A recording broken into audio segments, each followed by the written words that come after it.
That's fine. But I'm just going to hit record because... So there's an Evelyn who is standing with a brownie. And they're not from here. It's the East Coast, because she's talking about Warfordsburg. Warfordsburg. Yes. But East Coast, it's either like New York or Pennsylvania. Pennsylvania. She's got a fiery spirit. Oh my goodness. She must be like a Leo or an Aries or something like that, because I'm getting strong fire energy. And okay, so there's another. Brownie was her husband, because she's talking about her heart. And she lived 40 years with a broken heart. Yeah, because he died. Because he died early. He died almost... Okay, so she's 2000. She's 2005, because she's talking about fall in love, loss of love, and broken heart. Must have been very early, almost... You were young. Before I died. I mean, before I was born, he died. Yes. While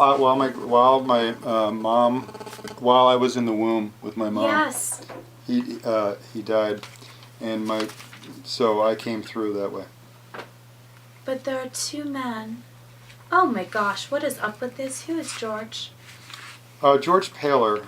He was Grandma's boyfriend, but they never got married. Never got remarried. Okay. But there was another George. Another George. Died. The baby that died. Little boy. It was her son who passed away. Stillborn. Yeah. And then she's talking about Captain Kirk. Kirk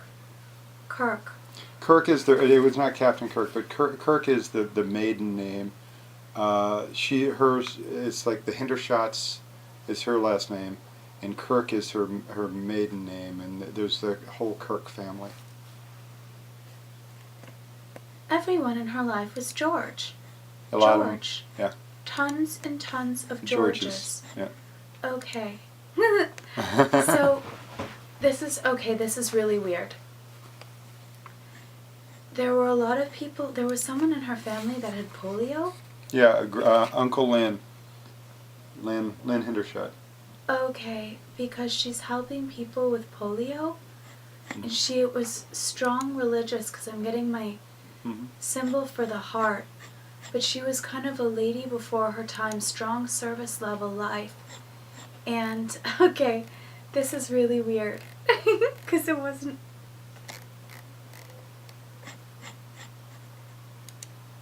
She's handing me letters. Yeah, she was a postmaster. She liked letters. Because she's talking about the lost letters in correspondences in a letter that was never received. A letter that was never received. She's handing out letters. Very, very strong, because she's protecting you, but she also helped, after 2005, she helped you break away from a circumstance that was no longer serving you. It may have been a relationship or a professional circumstance, and it was hard at the time because there was some form of betrayal, but she helped you get out of that because you needed to be released in order to begin to honor your higher path and to step into what you needed to do. So she catalyzed a lot of that after 2005 because it needed to happen for you to be liberated. Yeah, that's true. And for you to step into some of your Native American ancestry, to learn about your roots. She was the one that was standing behind you at all of the fires and all of the ceremonies. She was the one that was there to help you find your tribe. Because you needed to find your tribe. She made this. And we do have Native American heritage, but it's so teeny tiny, and no one in our family talked about it or did it. But she made this, and she made another one that's blue. And I've got them both. The blue one is in Maryland, but when I left home for the first time, I was 18 or whatever, 17, going off to college, and she said, "Come up. I've got something in the chest for you." She had the chest. She gave me. She let me pick either this one or the blue one, and these are Lakota prayer blankets, and they're the star quilt, and we're not Lakota, but we have some teeny tiny bits of Native American in our past, Yes. and but the honoring needed to happen.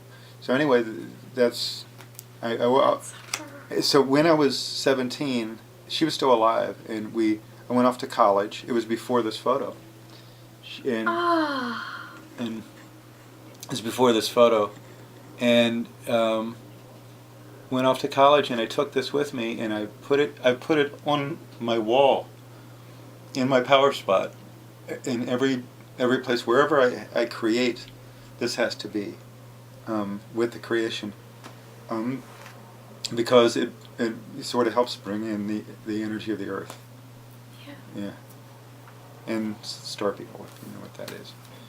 Yeah. She stood behind you at all of the fires, through the runs, through the desert. Yeah. She stood behind you through it all. Yes. Yes. Yeah. He's right there in the middle. Yes. Right before, when she was finally getting really, really old, you know how you get, you kind of go back to being a child again? Yes. Look at the joy on her face. She believed in Santa Claus again. Yes. She loved Santa Claus again. And you can see the joy on her face. She went to being a little girl again. Yeah. She was in pain here. Yeah. And this is her son and her other son and my mother. And She's talking about Noah's Ark. He was Noah. Yeah. Oh. That's Noah. Noah's Ark, so he's wheelchair?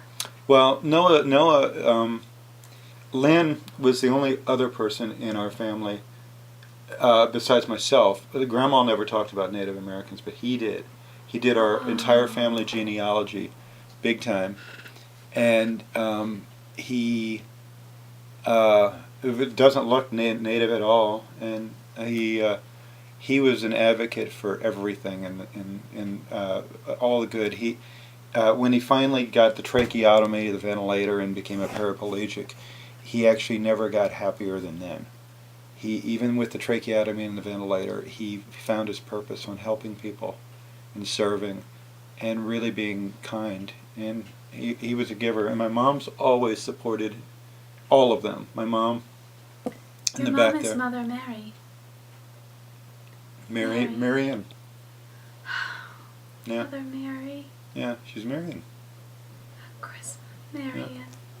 Yeah. Yes. Yes. Yeah. Yeah, so this is the whole family. Brownie, I can show you photos of him, but this is, I'll be standing in that spot in another month. But Lynn has passed away. These two are still alive, and Grandma's of course passed away. But yeah, I feel Lynn and Grandma show up with me a bunch. Yeah. Yeah. Yeah. But it's good to know that Grandma is the one behind the Native American stuff, because that's odd, but really cool. Yeah. Yeah. Aho Matakiasen, Aho Evelyn, and Aho Brownie. In some ways, she was freer when he passed. Yeah, she was. She was freer when he passed. lost. Well, Brownie was an amazing hard worker, and It's too soon. There are so many men in your family that they leave too soon. yeah, Too young, too young. It's always the energies of the heart, too. yeah. Always the energies of the heart. There's Brownie Oh, and my mom Yes. on wedding day. yes. Maid Marian. All right. Maid Marian.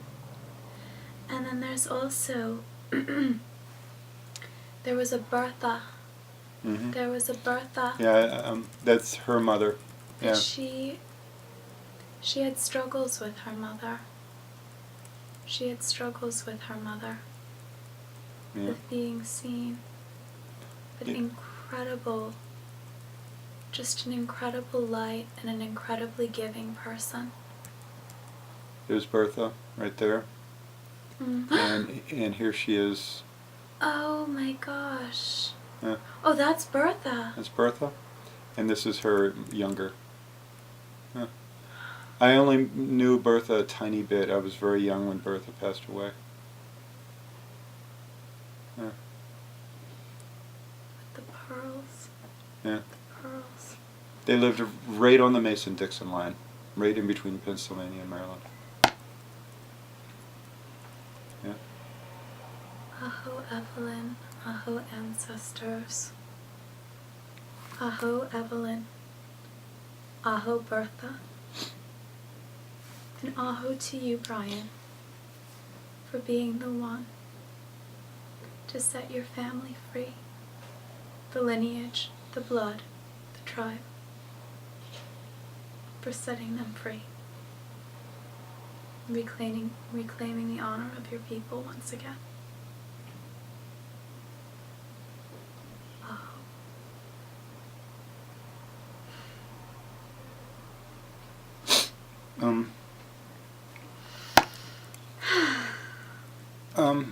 Yeah, there's Bertha. She died right around then. Here I'm right there on the left. Yeah. It's me. Yeah. Yeah. And that's George. That's her boyfriend for 15 years. They never lived together or anything. Just he'd drive over, see her. Yeah. Wow. I'm gonna give you a hug. Well, thanks. I'm going to give you a hug. Thank you so much. You're welcome. Oh, I hadn't. Wow. You're really good. I hope they were easy. Oh yes, this was lovely. They they were all, Grandma, Uncle Lynn, all extremely hard workers. And my grandfather, I never knew, hard worker beyond belief, just work, work, work. And my parents, both father and mother, work, work, work. They always have to have a purpose of, do, and they serve, and they, this is my mom and dad. 25th wedding when they were married, 25th wedding anniversary, and their 50th wedding anniversary. They still look good. Oh my gosh. Look here. This is their 50th wedding anniversary. Beautiful. This is the 25th. Family. And this is when they got married. My dad and mom both, look good. Oh, they look great. Yeah. They look amazing. And look here, my mom put the dress on again for the 25th. The same one? Same one. Look here. Oh, she looks beautiful. Yeah. When he had the 50th anniversary, she says, "I'm not even trying." I give up on that one. Yeah. I don't blame her. But yeah, I'll see them and all this is, they still live in that same area, Warfordsburg. This is the church in Warfordsburg, and whatever else, and it's a tiny little town, still the same. Nothing's changed in 50 years. Here I look Wow. like Spock. Yes, you My do. mom looks like an alien on that one. Yeah, with the beehive. Oh, how fun. But I always had cool fashion. You see the Oh, yes. doll bottom. Oh, yes. Yeah. Oh. But you know, I've got a lovely family, and you know, this is You really do. this past summer. My mom and dad, and they're, you know, my sisters. They're all really sweethearts. My mom's playing basketball here, and she proved that she's still the basketball champion in the family. She's the best at free throws. What did Yeah. What did Evelyn? There's something about after 2005. When did she pass? I thought she passed around then. Yeah. Yeah. So it was after 2005 that you made a lot of the shifts within your life. Oh yeah. I had to come to L.A. to do those things. I couldn't do them anywhere else. Yeah. And I had to have all the strong Native American connection, and I had to leave behind my career. Yeah. And now I'm ready for the career again. Right. Yep. Which I'm ready to help bring messages to people in a different way with, you know, some light and fun. And I don't have to. I don't have to pick one or the other. I still have Native American connections all over the place. Like, well, you'll see in a little while. But tomorrow I'll be calling a Hopi elder that's a friend of mine, because he called me last week and his phone only works on Saturdays and Sundays. Right. Oh, I know how that goes. Oh, yeah. So I'll chat with him tomorrow. Yeah. Wonderful. Yeah. So is everything downloaded at this point? Probably. Yeah, but so you got. I'm so impressed at all the clarity, the names and even Warfordsburg. What a strange name that is. Yeah. Well, I was getting Warfer. I thought that it might be like somebody went to war, but No. It was. Look at that one. Oh, that's That is amazing. hilarious. That's Brownie, because he always had the brown pants. Oh. That's why he was. Oh. Yeah, but his real name was George. Ah. And I bet you everybody in this was all Georges too. You know, it's like a whole different era. Look at all. Look, everybody's got the bow ties on, and they all look so. I bet you they're all 40 years old there. They all look 70. You know? Yeah. Everyone is George or Noah. Yeah. They all have nicknames. Yeah. Yeah. Yeah. How funny. Wow. Well, so she just wanted to come through and say thank you. Is that really? You know? And that she's here and that she's present. The moment I walked through the door, it was everywhere. And now I know why. Yeah. Yeah.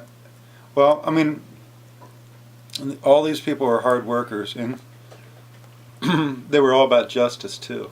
Yeah. You know, they wanted. You know, there's Brownie and my mom, and there's Uncle Lan. When they Who first. are the Libras in the family? I'm the Libra. Terry's a Libra. Oh, okay. That's why. She's a Libra. I'm a Libra. I was going like Yeah. this, and I was Yeah. like, who's a Libra? Okay. Yeah, I'm a balancer, and that's why balancing Right. sound is so easy. Exactly. I mean, it's in balancing video and colors. I mean, it's all easy. It's just, you know, you see what the boundaries are, and you go. Right. Absolutely. Yeah, it's all blending things. It's all easy. So there's no big mystery. Like, she was just really just saying, thanks for following through. And what about with the family? Well, because she didn't have the opportunity to do that within her life. She was very intuitive, but she was a pioneer, but there was a lot of conditioning, a lot of religion. I don't know, some form of Christian, either like It's Presbyterian. Yeah. Yeah. You're really good. Yeah. it That was the something like Presbyterian that. church. Yeah. Oh, yeah. That It they was got married something in. like that. Which Presbyterian's about the mildest version of of of Christianity, but she never got to do the things that you got to do. You gave her freedom. You were the horse. she never traveled outside of Yeah. probably a couple 100 miles, So except she's for. seeing the world through your eyes. She's kind of hitched a ride with everything that you've done within your life. which is major, major, major. You gave her freedom.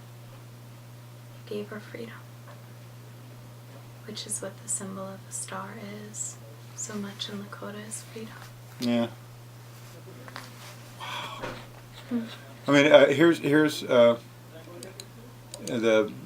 I'll try to do the 3-minute run through of what's gone on since 2005 in a photo journal. But I mean, Travels with Brian, 95 photos. I'll go through it in a matter of seconds here. I got a big hit. My parents finally came out to LA to visit me, and they said, what do you need? You need something. What do you need? I need a camera. It was supposedly for my career. I need a camera to do my work. Well, my work really wasn't with the camera. My work was using the camera to come do all this. So connect with all these, all these people. So what happened with that was the first thing with the camera. I ended up with this is the Hopi runner, and we're going to run. We're going to gather water from all around the world and run with that water and carry it to the World Water Forum in 2006. And we were going to gather that water in Dr. Emoto, Messages in Water. Oh yeah, He was part of our event. And this little woman here, Helen, is just amazing. She's right now in Panama, and then going to Mexico in the next couple days. But she is all about indigenous gatherings. And when I see Helen, I see the spirit also of my grandmother. And I've never said those words before, but I do. The adventure comes through her. She's the most adventurous person I've ever met. This is the chief of Teotihuacan, where the pyramids are in Mexico City. And this is the chief of the Mexicas. His name is Xoloc. His kids right now are in Colorado, and his grandkids are in Colorado, unbelievably kicking ass on climate change stuff. And what they were all doing this past couple weeks is all about climate change. So anyway, there's Dr. Emoto right here that came down to the World Water Forum. We ran 1,800 miles to Mexico City carrying all this water, and I filmed it. This is Ukwala. He's yes, know him well. You know him, okay? He's Havasupai. Yep. And he was there with us, and he did a really nice talk with me. This is 2006. He's wonderful. Yeah, he's a sweetheart. And so this is, I went to the top of the pyramid, the moon pyramid, and I'm looking down the avenue here, and this is with the sun pyramid. We did ceremony behind this guy's hand here in front of the sun pyramid, but I needed the big grand view of it, you know. This is the ceremony we did. This was 500 years in the making. It was doing the eagle dance back at Teotihuacan. There was prophecies about them returning back to Teotihuacan with 500 year, after 500 years, because, you've heard of Moctezuma's treasure. Moctezuma's treasure is not a box of gold coins. Moctezuma's treasure is, instead of a box of gold coins, it's actually the wisdom of the indigenous. And It's like one tin soldier. What the real wisdom is Mother Earth. Mm-hmm. And honor Mother Earth, fire, water, air, and earth. It's the Grail, the womb. Yep. The earth. So here we are at where we did ceremony. There were 800,000. Well, I don't know. There were a lot of people there that day. And so you see this up here at the top. This is actually people. It's like a mountain. Mm-hmm. This is outside of Mexico City. This is 2006 for the spring equinox of 2006. And this over here is the chief. His name is Pedro. And Pedro gave me this blessing vessel that Helen says is a couple hundred years old. He's up here on the shelf, and Helen freaked out. It was like, oh my God, I can't believe Pedro gave that to you. The reason he gave it to me is I brought him some messages, which is a whole another story, and some symbol messages. So then we did the eagle dance. Then this is, when we were done with that, Helen says to me,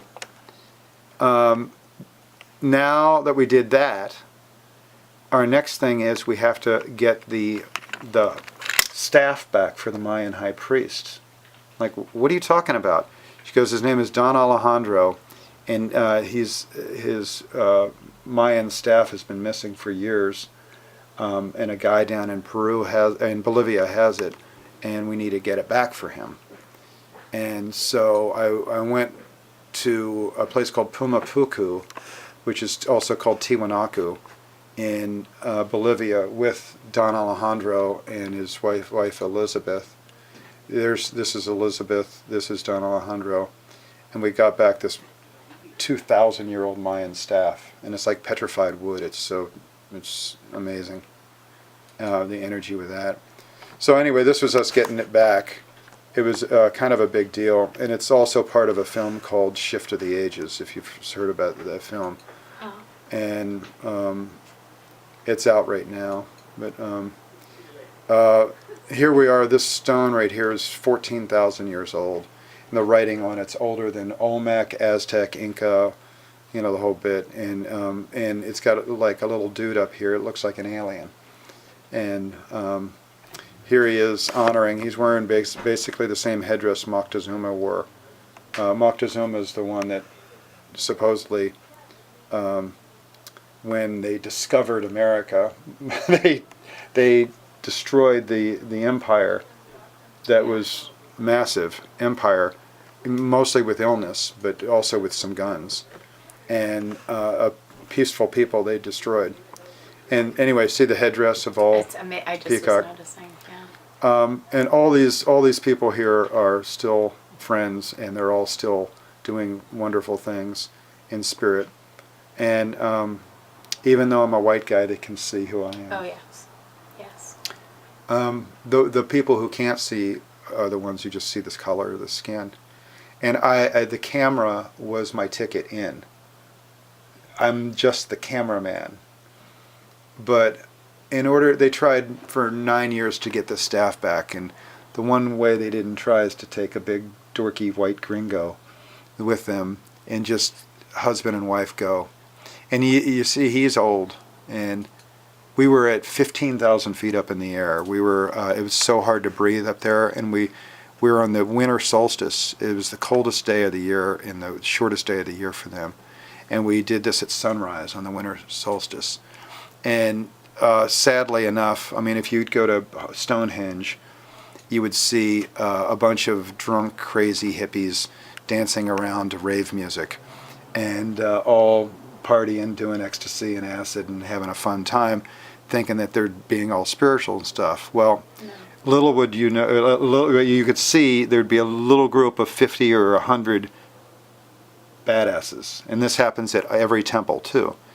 You'll see the badasses off doing their own thing, and this is the whole group of badasses. We were doing the real ceremonies, and they asked me to come along to film it, and so it's part of a film.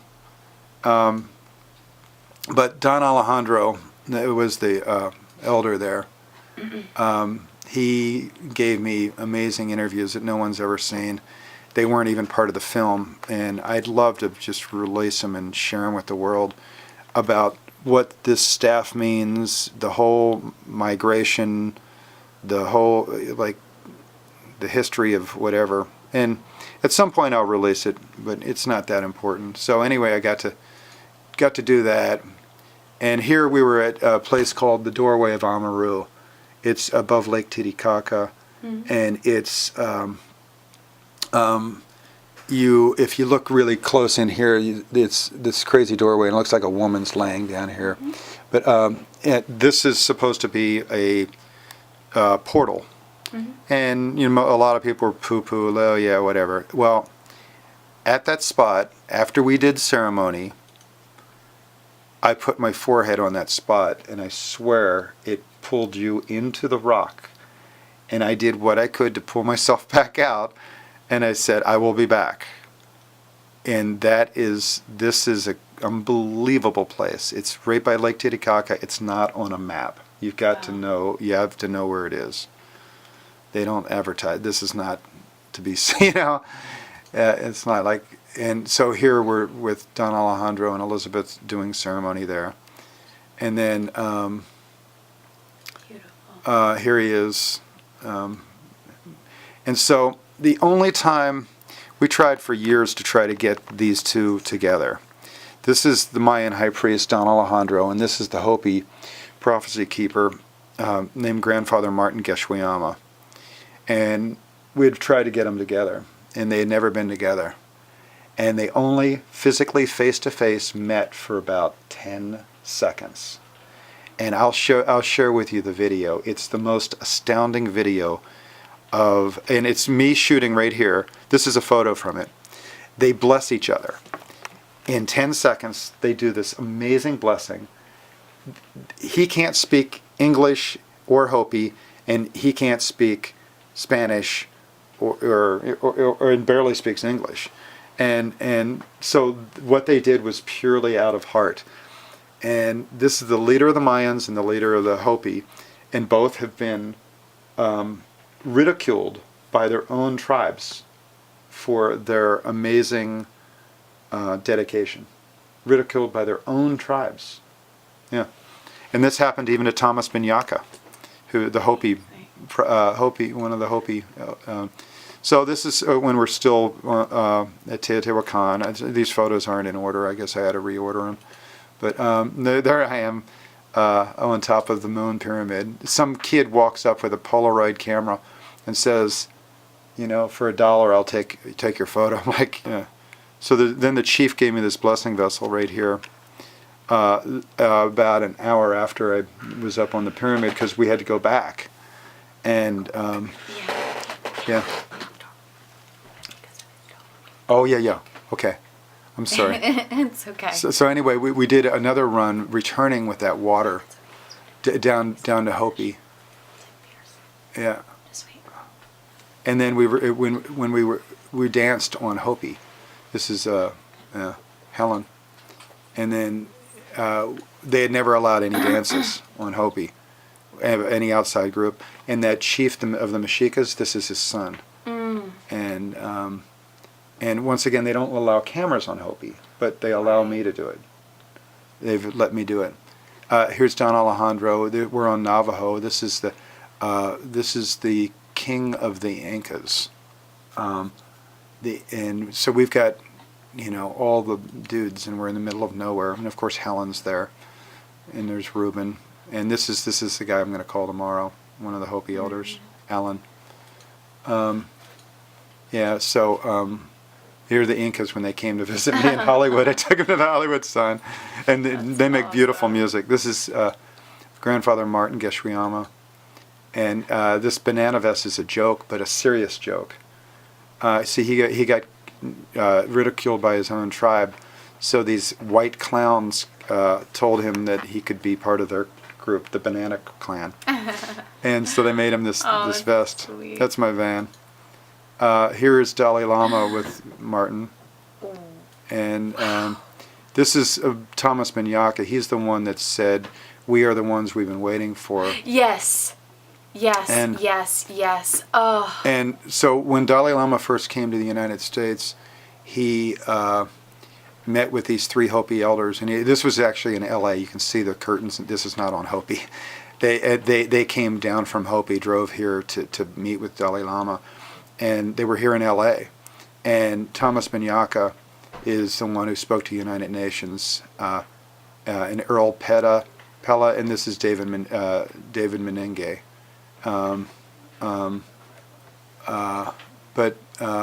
So the first time Dalai Lama ever came to Mexico, Helen, of course, was there too, of course, as the interpreter. Okay. Yeah, she's always on point. She's right now in Panama, but going to Mexico right now. But she's amazing. She's my buddy. Yeah. And she told him that he needed to walk up like the serpent and bring the longhorns, and so he did, and he gave her part of his robe. So I made a film with the Dalai Lama right after that, and all that happened in 90 days. Oh my gosh. Okay. Oh wait. There's more. There's more. And then so we were at Thomas Merton's grave here. He's a Catholic monk. Oh, sure. And that's part of what the film was about, and private interviews and making the sand mandalas. But here's the oracle. I traveled with him during that 90 days for 3 weeks of those 90 days. He's the spiritual protector of the Dalai Lama. Yes. And there were 6 monks and he and I. We traveled around the United States, and he couldn't speak very much English. And when I first met him, I handed him my camera and I said, "Please bless it because it's going to be recording you." And he got it. It's like, oh, yeah. Oh, Well, what happened was he saw me and he said, "Would you come with us?" And I said, "I don't know." And I walk away, and I came back and brought him the camera and said, "Yes." And he bless it. Let's go. Yeah. He knew. Yeah.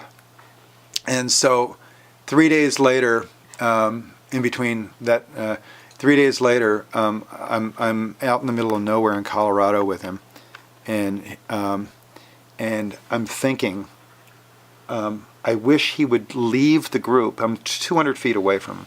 Leave the group and keep them intact and walk away and walk down this entire path with me and come right towards the camera. And he immediately holds the energy of the group, does that exact thing, walks by the camera and goes, "Okay." Oh, Yeah. shit, he can read my mind. I know. Oh no. Isn't that amazing? He can read my mind. So then I started meditating every day with him and clearing my mind of all things, and he recognized it, and he's like, come. So I became his junior monk for those 3 weeks.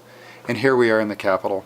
And I had him, this is a Cherokee medicine man and Muslim and the Catholic head. Here he is with Dennis Kucinich. Wow. They sat for 30 minutes holding hands. Dennis Kucinich is no joke. He really cares about this country and the world. Yeah. He cares. He's a sweetheart of a guy. Yeah, and when he channels the energy of the oracle, he has to wear the 70-pound hat. It would snap your neck, and he does it for 3 days. And he gave me this. Wow. It's up there. He's up there. Oh, yes. And yeah, and then this back here. So I made that. There was another thing, another film with the Tibetans, and then a third film back here with the Tibetans. So anyway, I've made 3 films with the Tibetans and a bunch with the Mayans and the Hopi and whatever else. And this is the universal thing of peace. You can see this is a thing on the wall that's 15 feet tall. Right. It's massive, and it's up in Pasadena. This is the Lakota chief, Chief Arvil Looking Horse. He talks about World Peace and Prayer Sure. Day. He's very And famous. yeah, well, he and his family are all friends now, and yeah, we connect in. So here I am on his land interviewing him. Here, he and I are wrangling wild horses. He did it with energy, and the big family joke is they took me out to wrangle horses, and they didn't think I could do it, because you just can't do it. And he says, "Go over by the pen and do it." Yeah, okay, bring him We in. have to go. Yeah, okay. I'm so sorry. Okay, well, okay, I'll unplug the thing. Anyway, there's Helen with him. We're all friends, and I think we're almost done. But here, but you get the idea. Unbelievable. Oh wait, this is the big thing. This is the message that I gave to the chief of Teotihuacan that led him to give me the blessing vessel.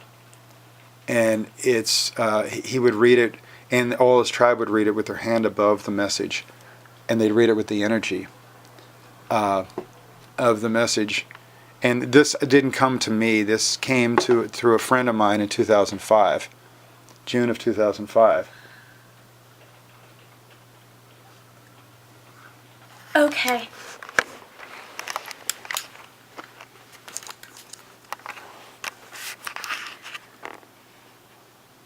Evelyn passed. She's saying within 1 month. Within 1 month, she came to you and the elders to deliver a message within 1 month of her passing.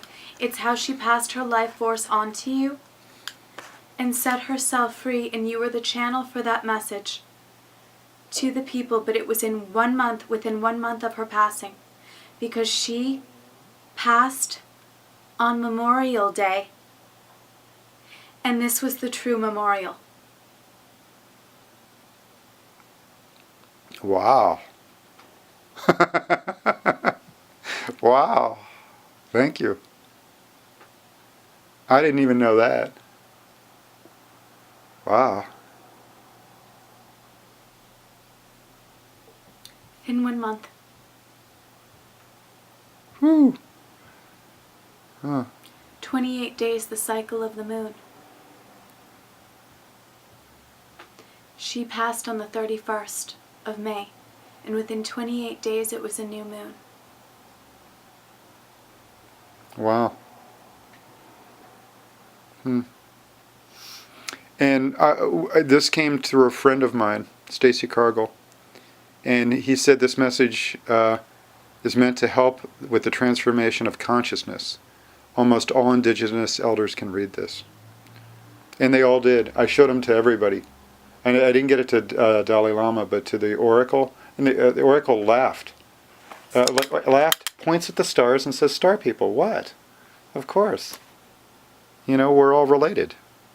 Yeah. Yeah. And he said, this is, and he kept, you know, they all kept it. Hopi, Mayan, Lakota, Tibetan, you know, and on and on. Amaran, Incas, and there, you know, I kept meeting, you know. So I now can make music again? Okay, good. Because I'm ready to. I'm so hungry to create, you know? It's time. Yeah. It's time. Well, okay. Thanks. Wow. Thanks so much. Yeah. Okay, well, let's eject the hard drive and kick you guys out of here. When are you coming back? Wow, Wow. Brian, I just want to give you a hug. Wow, you got all the names right? The dates right? Wow, I gotta call my mom and ask her what wow. And I when I got out that one little book, I was looking for my grandmother's birthday. I know, because I know I wrote it down in a book. In fact, I think it's in this little black book. Because would that help you? Because you said she was probably a Taurus. It's right here. Oh no, she was a fire. She was a fire. I think she was a Leo or an Aries. Absolutely. Wow. No, what did I do with it? Oh well. Oh, well, next time. Let's go take a walk. Okay. Well, so you said fire. She was. She was a fire sign for sure. So which would be what, Aries? I think she was the month of 8. Uh-huh. I'm pretty sure because I'm getting infinity. Well, your dad says that there was somebody on his side of the family that married an Indian girl, and he doesn't know, he has not traced it back, but that was what his mother had told him.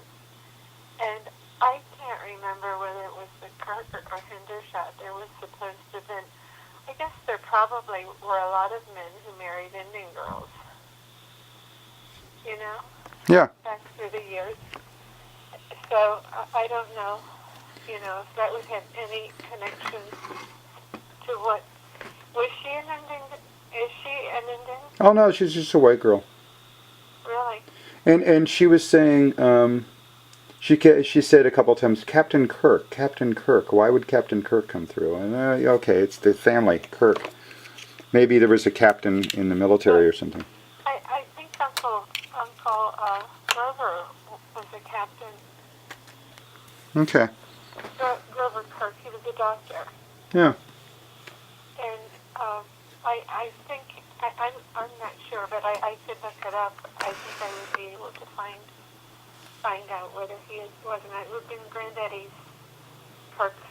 George Kirk's brother Grover is who I think. But I mean, that's the only connection I could make.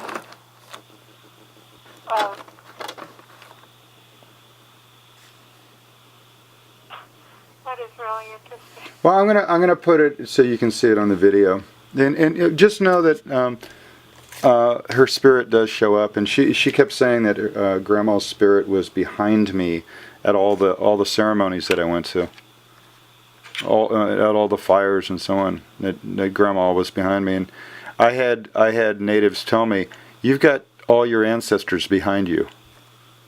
Your ancestors are behind you. They're all watching." They were saying that at the time, you mean? Oh yeah. They you know, they didn't say that to anybody else. They said, you know, your ancestors are here. It was really something. And whenever Native Americans say a blessing, the most common blessing is, you know, to all your relations, and that when there's one Lakota saying, it's called Mitakwiyasi, and it's that we are all related. We're all the same. We're all one. And you know, but it's really it's sort of like the ancestry that I was clearing up. Probably not only our family, but whatever. But anyway, she came to give me the message that basically it's not that I'm done with all the Native American stuff, but I did what I needed to do. That was. I didn't hear what you said. It's not that I'm what? It's not that I'm done with ever connecting with all the Native stuff and so on. It's just that I did the big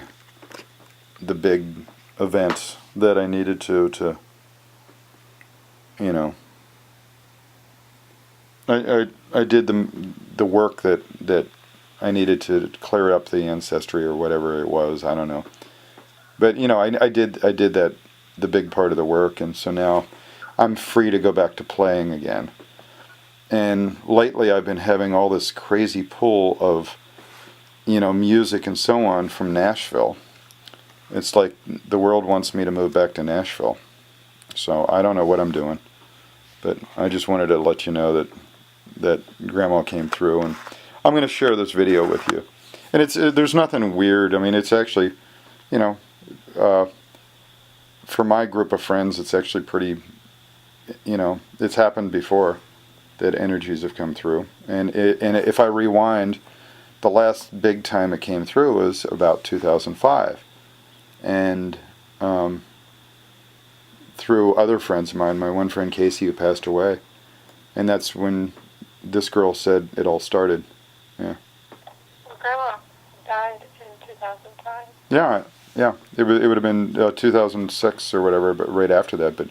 But 2005 was when this message came through. Right after, within 28 days of her passing. And I have all that on video too. So I'll share it all with you. I've got to get going because I go play music at the beach. Okay. You know, so I'll maybe. Is everything good? Yeah, things are fine. Did you make your plane arrangements for Christmas? No, PJ was holding me up on that, and see, PJ is saying that he has off through most of the month of January, and he was wondering if I ought to come instead of coming like on the 15th of December like I come, and then leaving before New Year's, if I had to come later and then stay through a little bit of January. I think PJ wants to hang out with me a little bit.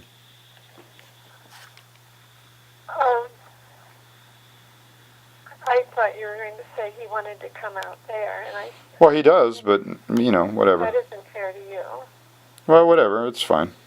So he can come at another time, can't he? Well, yeah, but he also. I mean, I might move to Nashville in the next 2 days. I don't know what I'm doing. You know? Are you not getting work at this point? Oh, I haven't been getting work for quite a while since economic disparity hit. Work has been so hard. Yeah. I've got less going on now. It doesn't make me happy. That's why I went to Kansas.